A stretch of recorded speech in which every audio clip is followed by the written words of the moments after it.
Then you also got, have you ever seen Pain and Gain? I didn't think it was like the best movie, but it was fucking hilariously good. You're doing the opposite of what I just said, and not prejudging and labeling me like I haven't seen that movie 10 fucking times. It's The Rock and Mark Walberg lifting weights and doing drugs, and you think I haven't seen this movie? Get the fuck out of here! Seen that 9 fucking times. I'm big. I'm huge. No, the best is at the end. He's like, I'm super stressed out.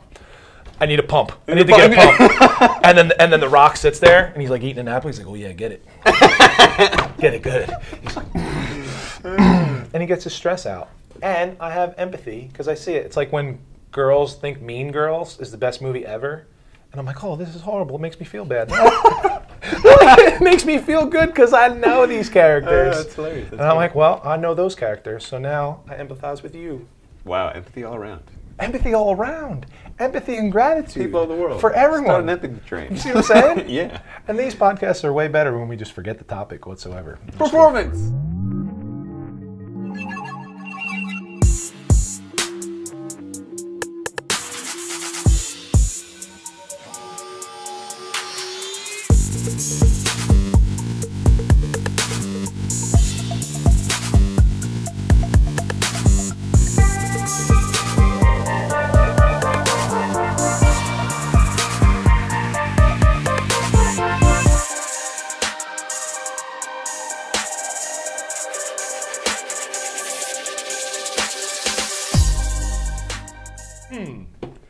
The Bridge Podcast. Sean Nixon here. John Matthew. How you feeling today? I was trying to crack my neck earlier. It didn't go. But you got a knuckle. Yeah, that's good. knuckle's not the same. I'll knuckle you. Knuckle feels good. Not as good as the neck. The SI joint is really nice. SI joint's right. Yeah. Oh, this is. Did you go thumb that way? Because I do thumb on like a pull. I go thumb like this. Interesting. Which is bad because it's like first rule of thumb in jiu-jitsu is you never want to grab it like this because your thumb's gonna get smashed. Or punch like this. Don't do this. It's just leg tip. Then again, don't do it. CrossFitters and Olympic lifters are like, oh, I love doing hook grip. Nope, bad time. We've lost half our audience off the bat. You ever like crack or reset your pubic symphysis before? It's the best. Like squeezing a foam roller or something? Yeah, and then like, because pelvic goes this way and this way that everybody knows, but nobody knows when you walk it goes this way. Yeah, you think it's fixed, but there's movement there. Ain't nothing fixed in this world, John. Whoa. Today, we're going to be talking to you about performance, how you set up your mindset, maybe your training, which you should probably have a coach for, and then nutrition, recovery, tips and tricks, the whole fucking deal, because we've already gone over fat loss, muscle gain, and health, which health is pretty general. This performance, we're going to break down into physical performance, which is like sports and competitions and whatnot, and then mental performance, which could be a CEO, a med school student, a fucking gamer, whatever, you know what I mean? Yeah. Creative video editor, could be anything. That's still mental performance. So where would you start with awareness? I think awareness a lot of times would be like awareness of your goals and just setting everything up.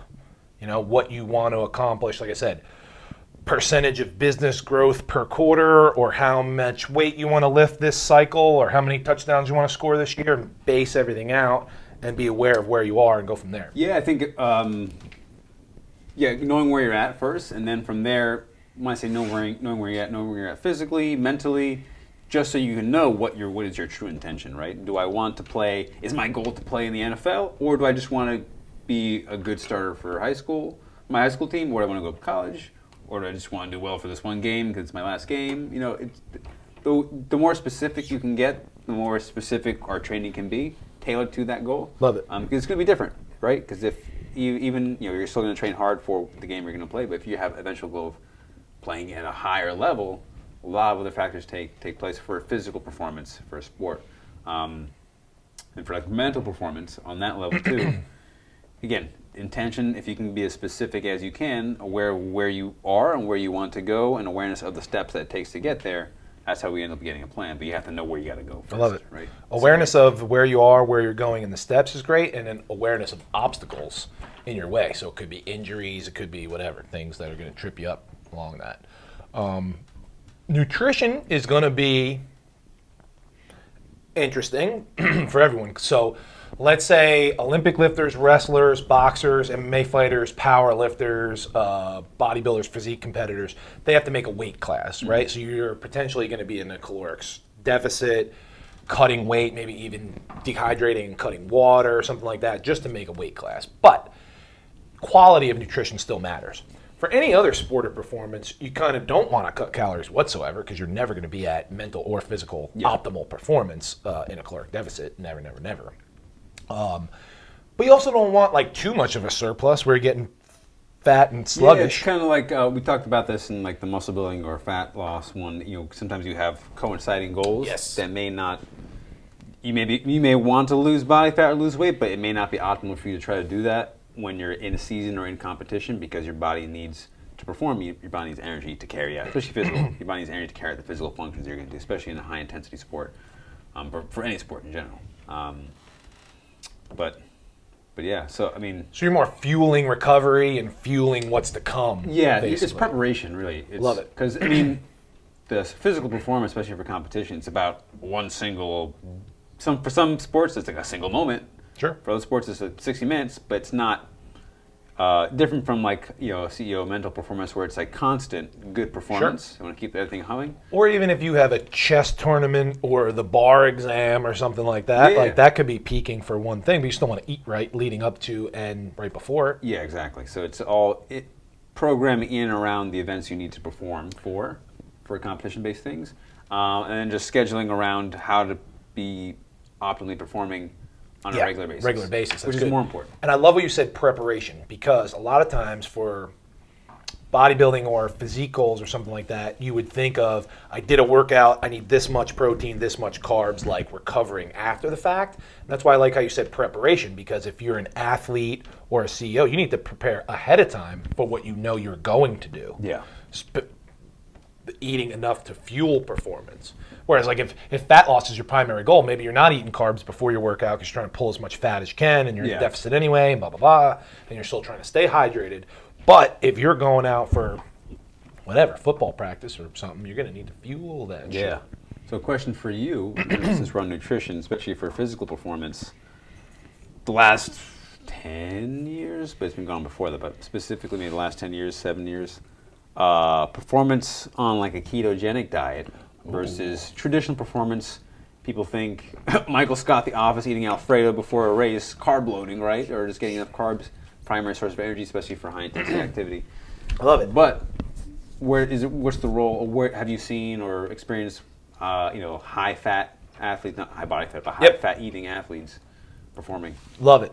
I would say in general, even if you're not getting into ketosis, healthy fats and enough fats are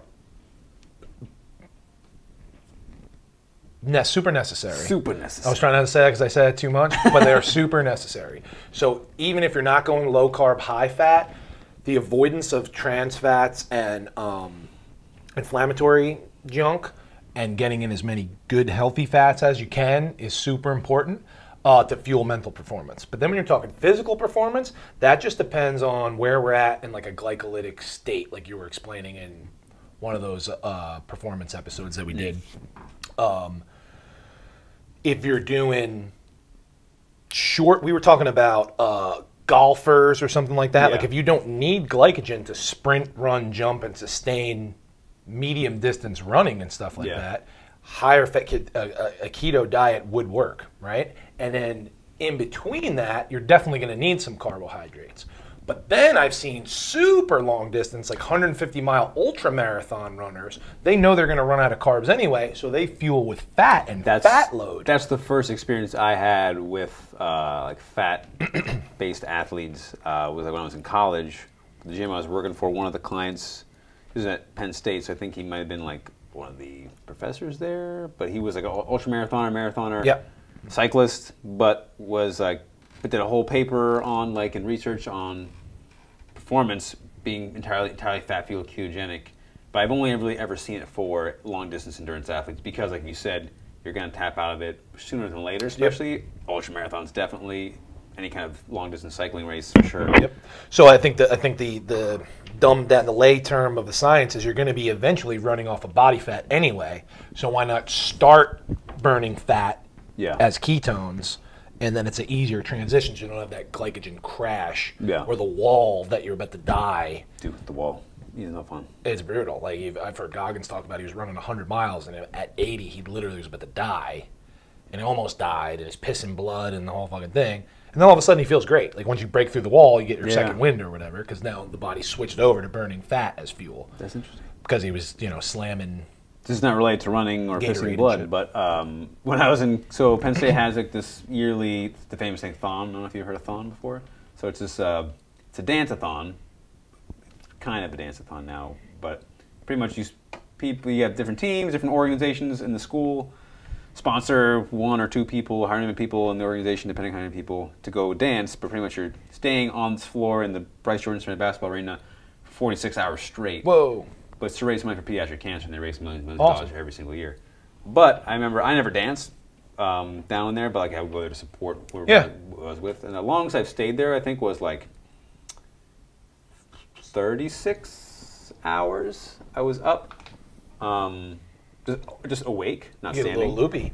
But once you hit but I remember there's a wall you hit. Sure. And I've only ever hit it like a few times. One was like when I was up for 52 hours straight for like finishing an architecture final. Not recommended. Definitely don't recommend. Don't do it. But once you hit like 30, you get a fucking second boost of energy because I think your like circadian rhythm is reset.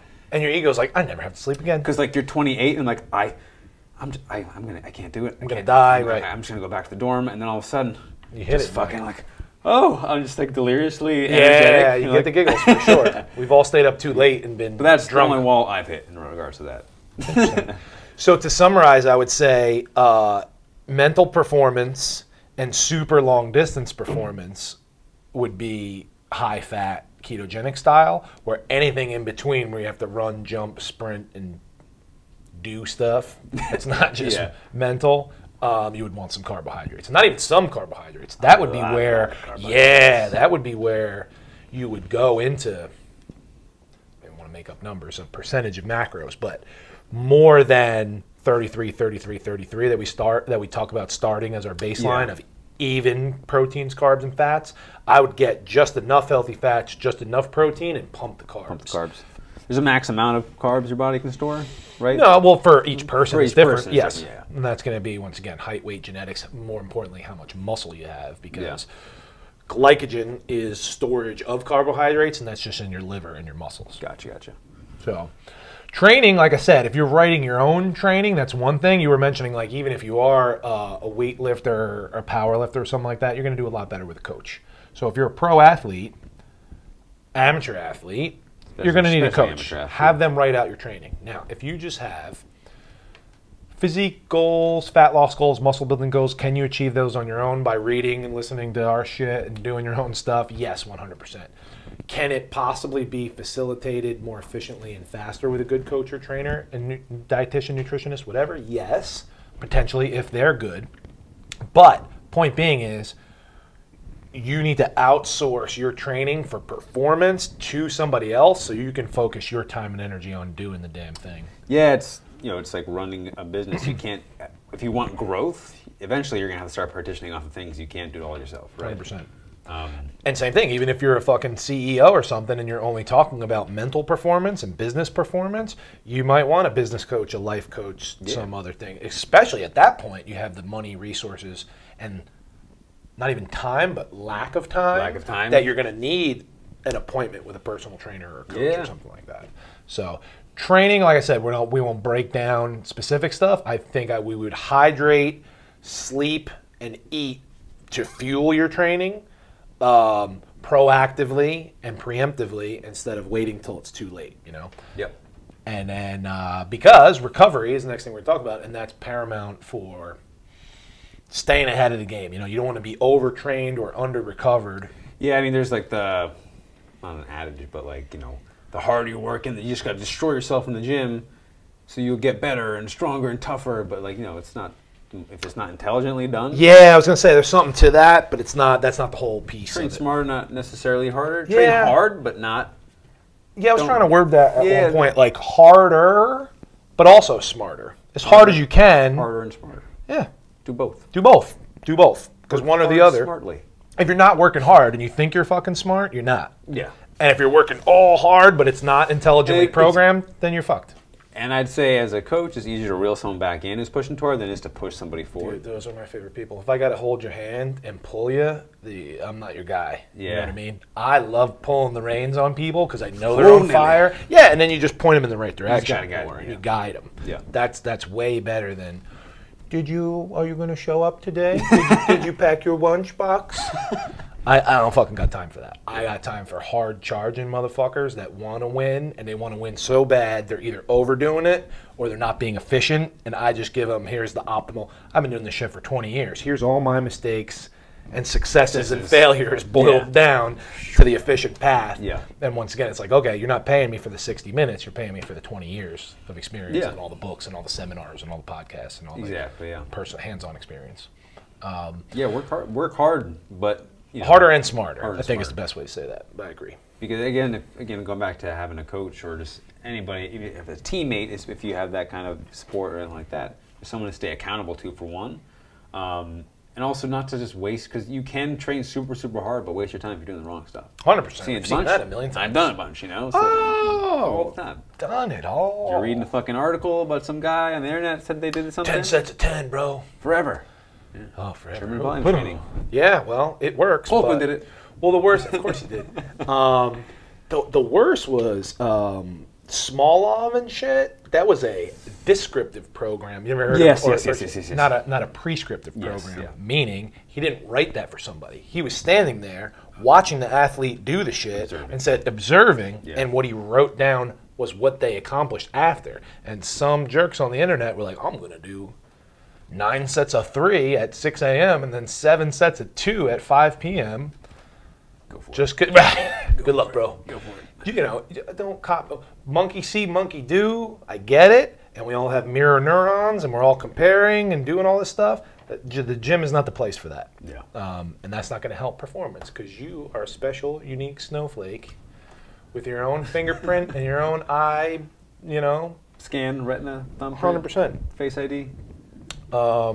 Recovery is super important for gaining muscle, super important for health, super important for losing fat, but might be the most important for performance because, once again, in training, you're just digging a hole. You got to fill that hole back in to dig the next hole the next day. And part of all this nutrition training and recovery is the periodization of it, meaning if there's an on-season and off-season, peaking for competition. I mean, we can break down any single sport you want. Like football, you're lifting your heaviest weights on Monday because the game is on Friday if it's high school, Saturday if it's college, Sunday if it's pro. So you're not doing your heaviest shit. You stop tackling on Thursday. Saturday afternoon is just a walkthrough to go over the plays mentally, so you're mentally training, but you're not banging into each other. Right? And then anything else, I mean, whatever you want to talk about. Power lifters will have a season where it's like spring is states, summer is regionals, October is nationals, and then you do like bodybuilding style all winter or whatever. But either way, you're peaking and periodizing your training, recovery, and nutrition for these meets. Yeah, because also, if you're not familiar with the term, periodization, different ways to train will achieve different results, and you want different results at different times around that peak competition. Different methods, different times. For fighting, you're going to do your heavier strength training, stuff that's going to be more maximally intense in the off-season, in fighting, but when you're not in a fight camp, as soon as you get to fight camp, you're going to have maybe 8 to 12 weeks where you're training. Maybe you're going intense for the first, 4 to 6, honing in technique, and then the last is just conditioning, cutting weight for the last bit. And it almost tapers off, so your recovery... And that's one where you're talking about carbs, where you're going to carbo load, water load right back up for peak condition.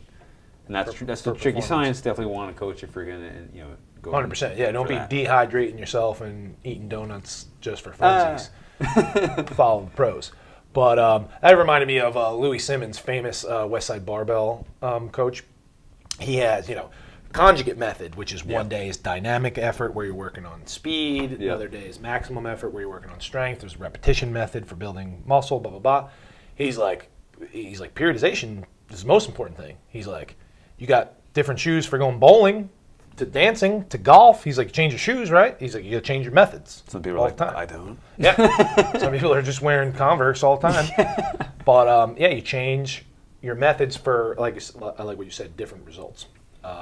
And depending on your sport, you may think I'm an endurance athlete, so I'm just going to train. I've seen this with a bunch of people. Oh, yeah. Just going to train endurance all the time, and you're missing out on a bunch of other systems in your body that are going to benefit. Just because you're not a full-on sprinter like Usain Bolt doesn't mean your body can't benefit from high-intensity stuff, maximal strength stuff, sprint stuff. Love it. Everything's connected. If you haven't gotten that by now. So I love that. So if you're a marathon runner and you think you should only run, you should really be throwing in 2 to 3 sessions a week, banging the weight stack. And same thing, if you're a power lifter, you should be going for a walk. Maybe not like crazy cardio, but like getting the blood flowing for sure, because that's going to be active recovery. Well, I mean, why I'm tight, I'm stiff, I can't recover, and I'm trying to get under the squat bar on Tuesdays for max effort. But if you went for a walk and did a couple of stretchies, maybe that's a different method, recovery method. And then, not just to mix, and you also don't want to just mix things up for the sake of mixing things up. That's what periodization is, the structured variety. That's basically called CrossFit. That's I feel like the WOD workout of the day. The WOD of the day, isn't that redundant, right? Workout of the day. Yeah, that's like joke, pin number and so many things, you know what I mean? Stuff, But I like to be redundant. Recovery, too. We talked about recovery, too, with active and passive recovery. Schedule that shit in. You're getting a massage, and there's mental recovery as well. Just going for a walk, turning your phone off, meditating. Yeah, I'm glad you said sleeping. Because, wow, sleep. But if I trained 10 hours, more is more, right? I mean, you don't keep the phone on your chest and the TV on and the lights on. Everything's on. You know what I mean? While you're I plug in everything I have. Toaster oven. Open the oven, turn on the gas. If you're sleeping, you put 8 hours on the microwave and just turn it on your nightstand just to make sure you're getting enough radiation. Maximal radiation. Got it. More so that's the way you recover deeply in sleep. This is more is leave more. My car in the morning. If less is more, think about how much more is. Whoa. You never thought about that now, did you? That's American. That is American. So, mental recovery, sleep, meditation, everything is connected. So when you're mentally recovering, your body's going to be better. When you're recovering your body, your mood and your mental performance is going to be better. Same thing. We touched on the supplement episode of supplements for performance, but there's plenty of those for cognitive, mental performance and physical performance. Some legal, some not. Some useful, some not. Some healthy, some not. And that's all individually based. It always is. The answer is it depends with everything else.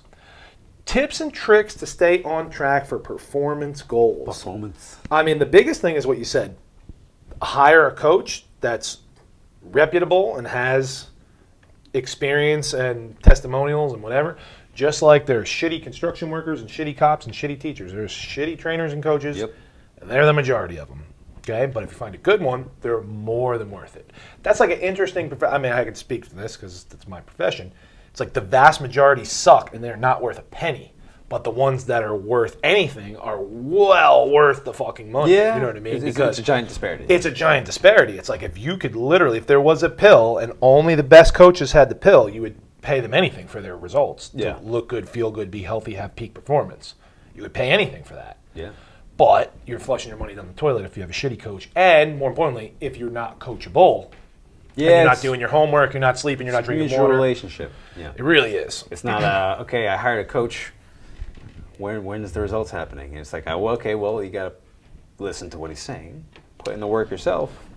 Team effort here, right? It really is a team. It really is a team relationship. And if you're a shitty coach, learn some things. Fix your shit. Get I've better. never, ever given someone... It's not a condemnation.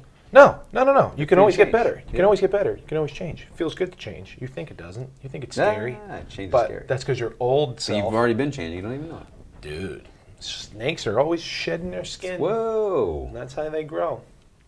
So birds are molting. They really are. Cats called molting, yeah. Molten lava. Cats shed. They sure do. Hairballs and shit. Unless you got like one of those hypoallergenic dogs that doesn't shed.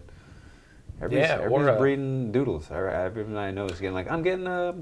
Cockerdoodle. Cockerdoodle, basically. Labradoodle. It's not a good idea. Doodle, no. They throw it in there because it looks good on paper, but then genetically it doesn't come out well. Well, isn't it fucked up? I mean, of course it does. Yeah, I mean, of course it does. Genetic. We're all GMOs. Everyone's like freaking out about GMOs, but we're genetically modifying our pets. Of course.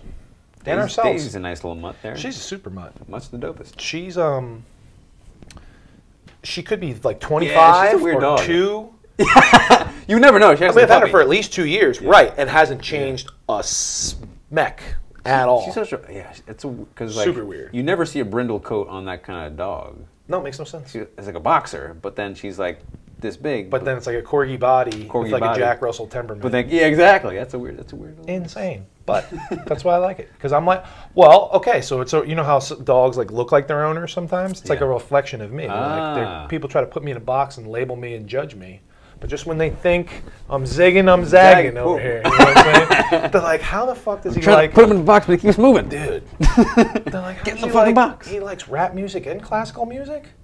Like, he likes football Pick one. and yoga? Yeah, asshole. I'm trying to label you. Pick one. Nope, not Make gonna do my it. life easier. Right, right. That's what it always comes down to. That's what it is, right? Like, don't make me think. Yeah. I have boxes for everyone. Black people do this. Indian people do this. White people with shaved heads do this. And you just fucking be who You you do? will. Be who you look like to my ego thinks you're supposed to be. Whoa! Don't be yourself. And I say fuck that. But then I also yourself. want everybody to be equal and everybody to be loving of each other. But then you got to stay in your box, though. That's the problem. But, nobody's equal. Everyone should be treated equally with fairness and love and compassion. But ain't nobody equal. Once Very again, unequal in terms you know of what I'm a lot of saying? things, yeah. But on a cellular level, it's all vibration. Good vibrations. Good vibrations. Marky Mark. Always. Funky Bunch. That's crazy. The best Wahlberg. No offense, Donnie. No, Tony's good too. He's good. What's your favorite Marc Walberg movie? Yeah, you can't do that to me. Oof. I thought you were going to immediately say the other guy. That's in my head. That's But you had to think about it. because I'm going Because through. Departed is so good. That was my second one, but he's also like a minor. Yeah, that's what I was character gonna say. now. That might not count. But He's he not gets the the main fucking last laugh. Spoiler alert. But You know, if you haven't seen The Departed, yeah, you're fucking up. By Watch the it way. the other Turn day. this Just- shit off immediately. Oh my goodness. Throw your phone in the garbage. Scorsese masterpiece. Then you also got. Have you ever seen Pain and Gain? I didn't think it was like the best movie, but it was fucking hilariously good. You're doing the opposite of what I just said, and not prejudging and labeling me like I haven't seen that movie 10 fucking times. It's The Rock and Mark Wahlberg The Rock lifting and weights and Mark doing Wahlberg. drugs, and you think I haven't seen this movie? Get the fuck out of here! Seen that 9 fucking I'm times. big. I'm huge. No, the best is at the end. He's like, I'm super stressed out. I need a pump. I need to get a pump. and then The Rock sits there and he's like eating an apple. He's like, oh yeah, get it, get it good. He's like, and he gets his stress out. And I have empathy because I see it. It's like when girls think Mean Girls is the best movie ever, and I'm like, oh, this is horrible. It makes me feel bad. It makes me feel good because I know these characters. That's hilarious. And I'm like, well, I know those characters, so now I empathize with you. Wow, empathy all around. Empathy all around. Empathy and gratitude. People of the world. For everyone. Start an empathy train. You see what I'm saying? Yeah. And these podcasts are way better when we just forget the topic whatsoever. Just go for Performance. it. Well, what are your tips and tricks to stay on track for performance? Listen to your coach, meet him halfway, be coachable, do your homework, plan and prepare ahead. These are the things Yeah. we've already said. In preparation. I like to have just my own, and this is again, so much of it is just scheduling, organization, Sure. time management, because it's pretty much what I'm doing. I'm doing the same thing with my schedule as what I'm doing with my coach. I'm offloading extra brain effort. Yes. Because for performance, you want to be like an artist doesn't. If an artist is running a business, he doesn't. How much time do I want to spend running the business for creating art? I'm an artist. Time right? and energy. If I'm an athlete, I want to be doing the athlete things. I can't be focused on the other things, right? If I do, that's energy gone towards other things, less energy on improving performance, right? 100%. So you can do that if you don't have the greatest access to a coach, or not yet, or whatever. You can still have some sort of built-in accountability with your schedule. Again, just in the last episode, but like time blocking, just manage your time better. Because if you set a routine, then you're not thinking about what you have to do. It's just already done, right? It's all right. I'm going to do this. I do this. I do this. And the best performers in the world all have rigid, not rigid, but structured. Sure.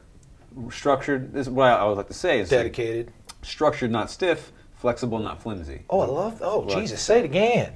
Structured, not stiff. Flexible, not flimsy. Right. So structure is there, but I'm not so rigid that if I miss something, You're gonna have a panic attack and blow the whole thing. I'm flexible enough that I have that Love wiggle room, this. but not flimsy enough that I'm gonna just flake Love on it. everything I do. Right. Aaron Rodgers calls 2 plays in the huddle. Yeah. If I see something, if I'm reading the defense differently, I'm gonna call it. I'm going to change it up, but we have a plan. Yeah. so I love that. Yeah, you have a plan, be able to improvise when you have to. And that's, it takes practice, but you have to start with the structure and then learn to improvise after. Beautiful. Yeah, but you're basically just offloading mental energy onto your schedule. So that's How did your nutrition, training, and recovery change from martial arts to football to just bro gaining muscle to work creative performance? Oh, that's a good question.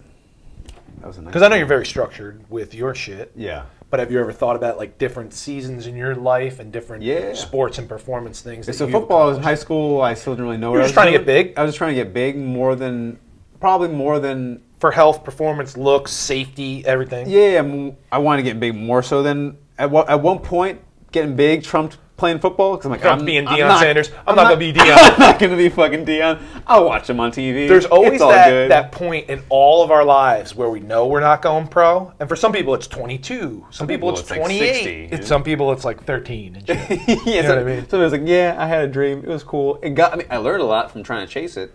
And the whole point of it was not to get to the goal, but what I learned along the way. So so high school was a little bit less football performance and a little bit more getting because I was and juicy. Yeah, that's when nutrition became the most apparent to me how important it was because I was a 95-pound soaking wet little stick, and I was able to put on a significant amount of muscle mass beyond what my normal genetic limit probably could be, more so than anybody I know, like in my family. Than genetics is possible.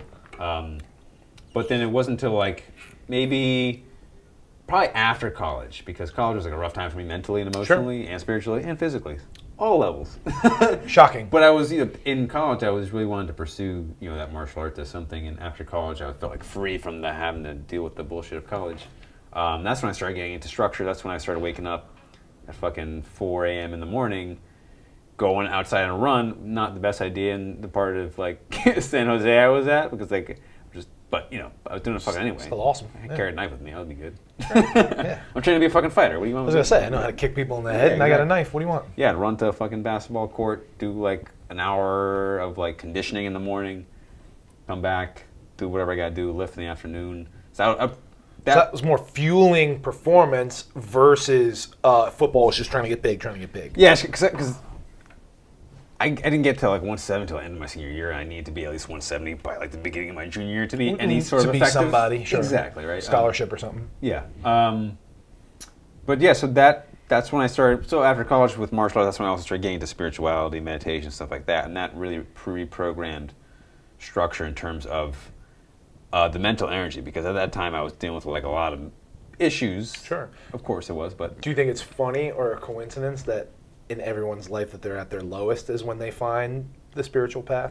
It's definitely not a coincidence. The guy who founded AA was at his lowest point when he had a spiritual epiphany and created AA. Out of that. They don't say. Dark Night of the Soul. It's a real thing. I was waiting for you to say that. I was setting you up for that one. Hey, if you listen to any, Buddha had a fucking dark night of the soul. Jesus went out in the fucking wilderness for 40 fucking days. That was a fucking dark night of the soul. Yeah, the desert was not fucking a peaceful time there. Yeah. There was no Netflix and air conditioning. Totally, like anybody who's the one thing I was thinking about the other day, and it's why we gravitate towards each other, why I gravitate towards people like my boss and some of the other close friends I have. The closest people I have and people I feel like I can have the most intelligent, deep, meaningful conversation with are all people who've been through some shit. That's the only people I could fucking stand and the more I work on my own shit, and the more I connect with people who've been through, like, it's hard for me to relate to people who haven't been, because just the different perspective, Of course. What's the Carl Jung quote? The only way to help people out of their darkness is seeing the darkness in yourself. Yeah. Knowing the darkness in yourself. And it's not like you need. And so, if someone lives like a cushy, awesome life, doesn't make him a bad person. Doesn't make a bad person, but even then, you can still go and create obstacles for yourself to overcome, and that push yourself to a dark night of the soul, and experience that. So, creating your own adversity. And same thing, you can be in an awful shit situation, not choose it, and maintain your apathy, be afraid, and stuff like that, and not come out. That's why I love lifting weights and fitness goals so much, because that's literally manufactured adversity. That's exactly. That dumbbell's going to sit there. You don't have to lift it. Nobody's going to come. No one's going to make you do it. But if you set a goal that you're going to lift it 10 times and you go through that pain and struggle and whatever, you achieve that mental glory right after, and then physical attributes. Yeah, I mean, men. Buddha said, I think I said in the last one, your body is precious. It's your vehicle for awakening. Literally your vehicle. And that's why, like, the physical bodies, the exercise, physical stuff is, like, just such a great tool to experience that because it's tangible. Like, For like you human said, development. I lift the weight. I feel my body lifting the weight. And we're all already attached to our bodies, which is, which is one thing, but that's where it starts, though, is understanding the experience attachment to your body so you can become detached from. Yeah, that's weird how that you goes, got to become. right? It's like what I always like to explain it as is: you ever have you know what a Chinese finger trap is? Yes. So you put your fingers in and you try to yank it apart, and you can't. And you can't. The only way to go apart is to go in, and then it loosens up. So that's what this kind of is. You got to go in. Go in. To get That's out. amazing. But to go in is it's counterproductive to logical thinking, right? Counterintuitive. So. It's exactly right. I love that.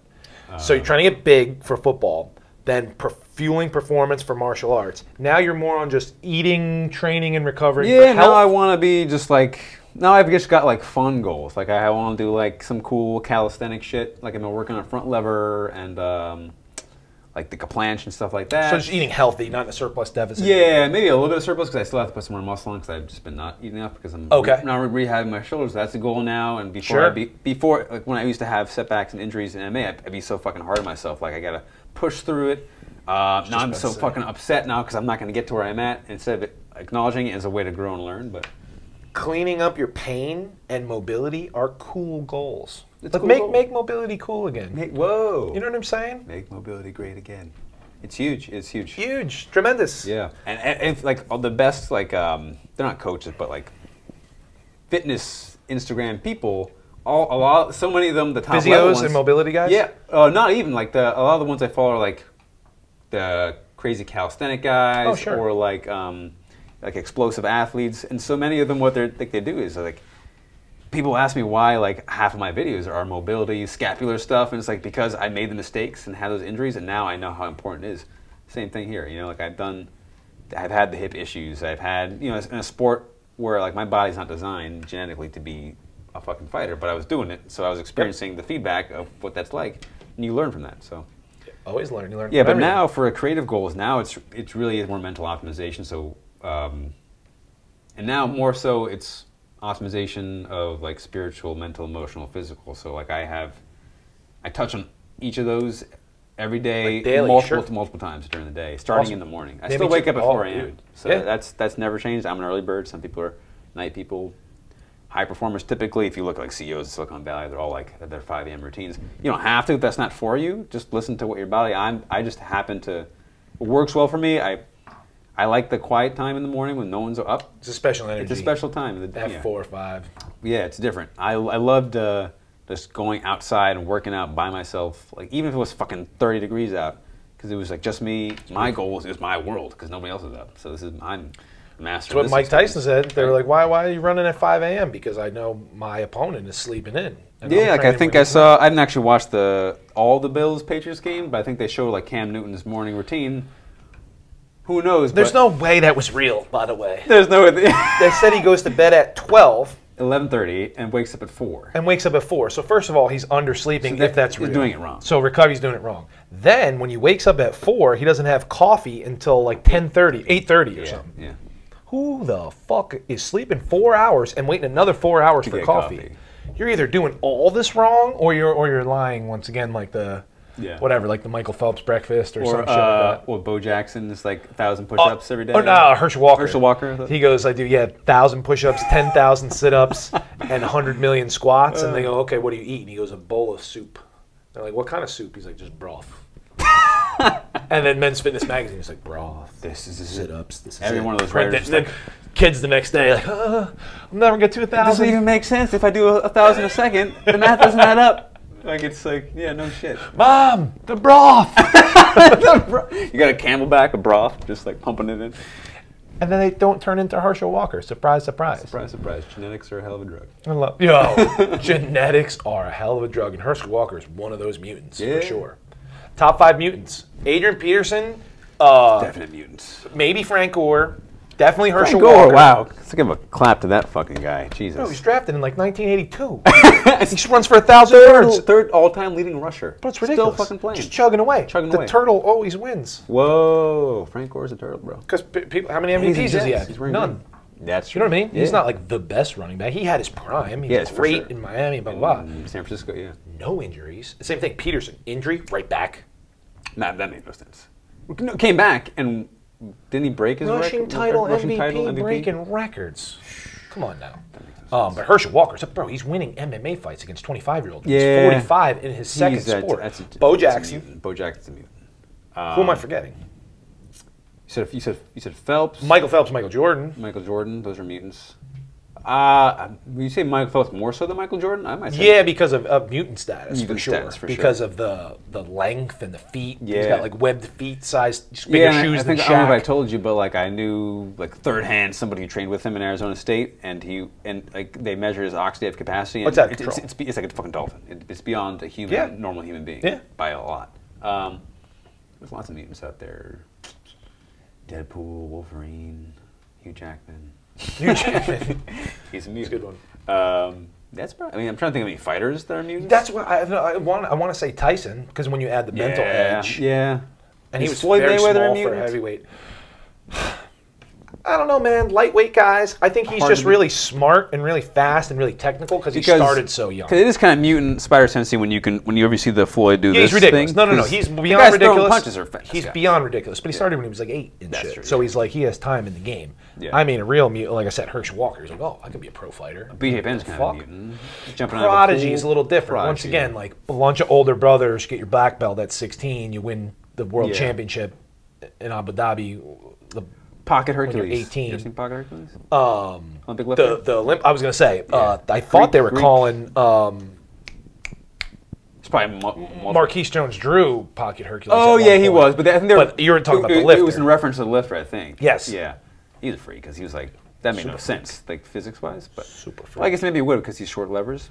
Is that how that works? Yeah, probably. Who else was a super freak? There was one, I forget, like a... Liu Xiaoju's a mutant. Liu Xiaojun and Ilya Ilin, of course. Yeah.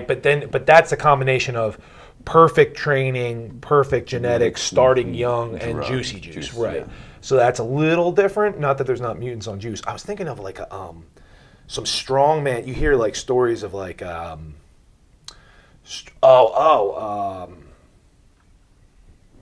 Do a Google search? Yeah, it's freakiest athletes. Ooh. Just to see if there was one I forgot. I was thinking like a strong man, like Maurice Pujanowski or something like that. Top 25 most athletic freaks of all time. Yeah, give us a couple. From muscleprodigy.com. I like that. There's 25, so I'm just going to run through them. Dave Winfield. Okay. Yankee. Fair enough. Gordie I guess Howe. You could say Dion. Played in a Super Bowl, played in a World Series. Offense, defense. Also, this is, again, just verbal, but the story was, and it probably was hand time too, that he could backpedal a 4.5. I believe it. I believe it too. You're watching mine. Mike Tyson's 22. Are they in order? Yeah. So just give me the top 5. Let's scooch down here. It's interesting. They have fucking top 10 or something. Michael Vick, Serena Williams is on here. Mike Vick, I don't know about that. Brock Lesnar. He's not the most impressive athlete. He's just a freak of a human being. Freak of a human being. Yeah. Is different than in a good way, Brock. Don't hurt me. Yeah. But once again, a giant with Viking genetics and juicy juice is not the same as Herschel Walker. This is true. Or Michael Phelps. Bruce Lee is 8. See, I don't like this website. I don't like this list. Muscle Prodigy, what the fuck you doing? Okay, number 5, Jim Brown. Jim Brown's a bad motherfucker. Herschel Walker's 4. Who the fuck is better than Herschel Walker? Deion Sanders is 3. Okay. Bo Jackson is 2. Okay. So we got some. I'll give you that. And Michael Phelps? Interesting. You're not going to agree with this one. Of course. Jim Thorpe is number 1. No, listen. You do. He's up there. He's allowed. We'll take that. We'll throw Jim Thorpe in there. Jim Thorpe and Jim Brown still hold all kinds of records for lacrosse. Yeah. For forget football. About Jim Brown lacrosse. All kind of shit. This website. I wouldn't put him at 1. The greatest pure athletes of all time. See, this is just different now. Don't trust Google. The interweb. Remember Lawrence Taylor? Bing. don't smoke crack. Yeah. Dude, it's like our third Waterboy reference. That's in that movie. Yeah, that is. Waterboy. It's unbelievable. Waterboy. And then she says, well, what's the girl's name? I forget. How fucked up is that we can't think of that? I haven't seen He Waterboy. says it all the time. That's probably the Waterboy. Yeah, I haven't seen it in a long time. Vicky Valancourt. Vicky Valancourt. What are you thinking about right now, Vicky? And she goes, thinking about stealing LT's Porsche. So good. Be aware. Get a coach. Nutrition, training, and recovery are paramount for optimal performance, mental and physical. And prepare ahead, I think, is our biggest tip and trick. Preparation. Preparation. Know where you got to go. Know where you want to go. Know how you got to get there. And build your environment, build your team, build your community to help support that. Love it. If you're out with the wrong people, doing the wrong things in the wrong environment, it's going to be very difficult to sustain that. That's a nice Pena quote, I believe, the billionaire, Daniel Pena? What's his name? Pena. He goes, show me your fucking friends and I'll show you your future. Whoa. He goes, if you're hanging around with 5 bums, you're going to be a bum. Bum energy. Bum energy, dude. Don't let bums bring you down. Yeah. So that's you're doing a awareness disservice to them, too. You really by staying with are. the mom. Do yourself and other people a favor. Become aware of who is an energy vampire and cut the vampires out. Vampires are no good. Werewolves beat vampires every single time. Dude, be a werewolf. Don't be a vampire. Dude, the Waterboy is 34% on Rotten Tomatoes. Blasphemy. Bruh. Rotten Tomatoes is a bunch of fucking Gen Z virgins in their mom's basement that never even seen the Waterboy. Whoa, that's probably true. It's just goddamn Probably bullshit. true. Born 2008 and shit. Come on now. Any Adam Sandler movie is good enough for me. Good enough for me. All right, and we're going to see you guys on the next time. Drink some high quality H2O. Peace. Deuces.